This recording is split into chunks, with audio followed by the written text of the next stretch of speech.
Bonjour à tous et bienvenue à ce nouveau Good Morning Market. Nous sommes le vendredi 20 décembre 2019 et c'est la dernière séance des 4 sorcières pour l'année 2019. Je vous rappelle que les 4 sorcières interviennent le troisième vendredi du mois de mars, juin, septembre et décembre. C'est une séance pendant laquelle des produits dérivés, notamment des options et des futurs sur actions et indices, arrivent à échéance simultanément. Normalement, cela crée de la volatilité sur les marchés.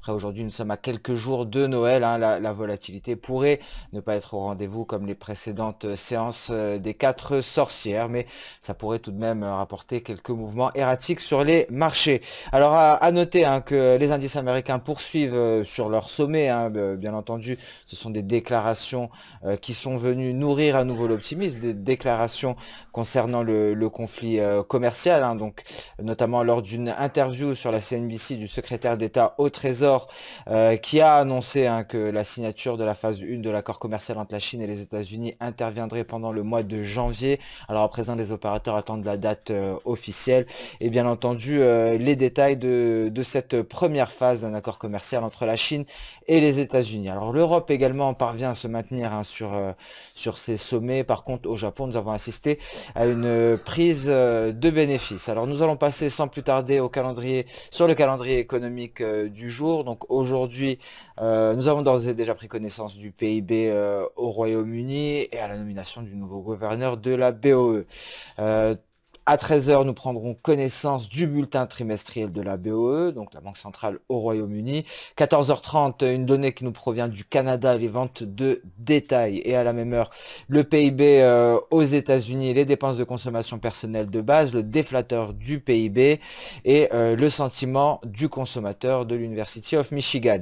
Et nous allons terminer donc à 16 heures par les revenus personnels pour le mois de novembre aux États-Unis. Alors nous allons passer sans plus tarder sur la plateforme Xstation 5. Nous allons débuter cette analyse par le marché d'échange. Alors sur le marché d'échange,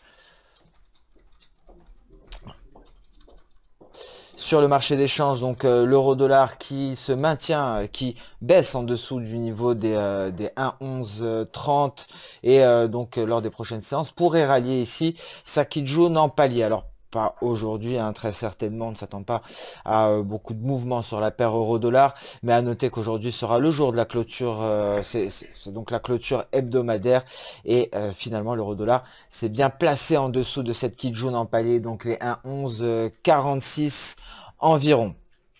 Alors nous allons aborder à présent l'USD-CAD, l'USD-CAD qui effectue un rebond, qui a marqué donc un nouveau creux, qui n'a pas atteint ici cette trendline de long terme et qui poursuit à la hausse en direction de sa Tenkan. La Tenkan qui est caractérisée par cet objectif NT à 1,3176.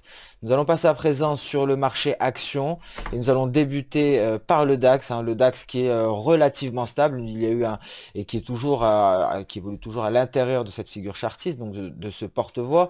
Et donc nous avons assisté à une petite poussée de l'indice allemand, une poussée qui a été immédiatement renvoyée à la baisse par la Kijun. Donc le DAX est venu tester sa Kijun en données H4 aux alentours des 13 280 avant de se replier légèrement pour se placer aux alentours de sa SSA. Donc pour l'heure, c'est le seul mouvement que nous avons pu constater sur l'indice allemand. Attention tout de même à tout franchissement à la baisse ici des 13 170 qui pourra entraîner une accélération baissière sur le DAX. Le CAC 40 également est stable aux alentours des 5970 points. De la même manière que le DAX, il a affiché un petit retracement en début de séance, mais il est attendu relativement stable tout au long de la journée. Et les indices américains qui sont toujours sur leur sommet, que ce soit le S&P 500, le Dow Jones ou le Nasdaq, donc ils pourraient très bien poursuivre et marquer aujourd'hui de nouveaux records pour cette fin de semaine, cette dernière semaine complète de l'année 2019. Et au Japon, nous avons assisté encore une fois à une prise de bénéfices pour aller chercher ici le niveau des 23 700. Donc prise de bénéfices au Japon et aux États-Unis, des indices qui se maintiennent sur leur sommet, qui pourraient marquer de nouveaux records pendant que l'Europe s'accroche à ces sommets pour le moment. Nous allons passer à présent sur les marchés, sur le marché des matières premières. Rien à signaler sur l'or, mis à part le fait qu'il est toujours à l'intérieur donc de son rectangle et qu'il est confronté actuellement à son nuage. Donc l'or qui pourrait peut-être légèrement se replier en direction de sa Tenkan, mais au vu des dernières séances, on ne s'attend pas à de mouvement sur cet actif. Le café en revanche s'est nettement replié en direction de l'objectif N, non loin des 126 dollars.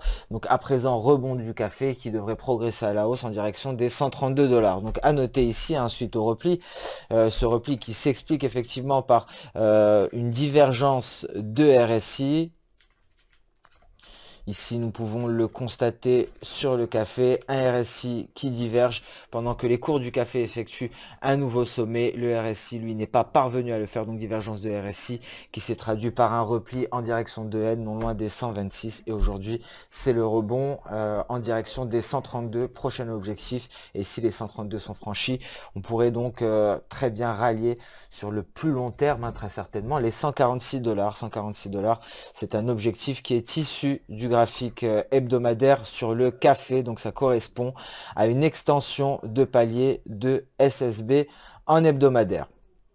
Alors le soja qui temporise toujours au-dessus de son nuage. Nous avons déjà abordé dans le détail cette configuration lors du Good Morning Market de la veille. À noter cette interaction de la lagging span avec la Kijun, donc une lagging span qui a effectué son pullback pour un test de Kijun, entraînant ici les prix non loin de la SSA. Et donc pour le moment, une impulsion haussière pourrait être envisagée en direction de l'objectif N aux alentours des 960 67 pour le soja. Et le pétrole qui a peut-être marqué un sommet aujourd'hui. Donc ici, le pétrole pourrait être capé par ce niveau, les 61,30 $ environ. Et on pourrait assister aujourd'hui à un retournement baissier. Je vous rappelle que les cours du WTI ne cessent de progresser à la hausse. Cela a favorisé bien entendu l'IPO de Saudi Aramco. Mais aujourd'hui, nous avons atteint un seuil majeur ici sur le WTI. Et on pourrait assister à un retournement en direction des 58,30 $ avant peut-être de rallier sur le plus long terme la SSB légèrement au-dessus des 57 dollars. Alors à noter également que ce niveau, cet objectif N à 58,35 $ environ, correspond au retracement Fibonacci à 61,8%, retracement issu de cette baisse, une baisse d'ailleurs qui a été quasiment retracée à 100%. À noter ici que l'objectif, le dernier objectif que nous sommes fixés, les 61,30, correspond de presque au sommet qui a été marqué lors de l'attaque des installations de Saudi Aramco. Et donc ce niveau, l'objectif N, correspond au retracement de 61,8%. Nous allons le vérifier en prenant l'amplitude du mouvement baissier précédent ici. Et effectivement, le niveau de 61,8% correspond exactement à la Kijun et donc est légèrement en dessous de notre objectif N, de notre premier objectif que nous nous sommes fixés en cas de retournement baissier sur le WTI. À noter une légère reprise hier du gaz naturel suite au rapport sur les stocks de gaz, rapport hebdomadaire que nous allons consulter immédiatement. Donc pour la semaine précédente, nous avons eu une réduction des stocks de gaz naturel. On se situe toujours ici dans la médiane, c'est-à-dire dans la moyenne des 5 dernières années concernant les stocks de gaz naturel. Donc un rapport qui fait état d'une réduction des stocks qui a permis de soutenir les cours du gaz naturel, un gaz naturel qui est venu rallier ici sa Tenkan aux alentours des 2,286 et donc on pourrait entamer une hausse en direction de la Kijun. Ce Good Morning Market touche à sa fin. Je vous remercie de l'avoir suivi avec attention. Je vous donne rendez-vous dès lundi pour un nouveau point marché. En attendant, je vous souhaite une excellente journée, une excellente séance de trading. N'hésitez pas à liker, commenter ou même partager cette vidéo.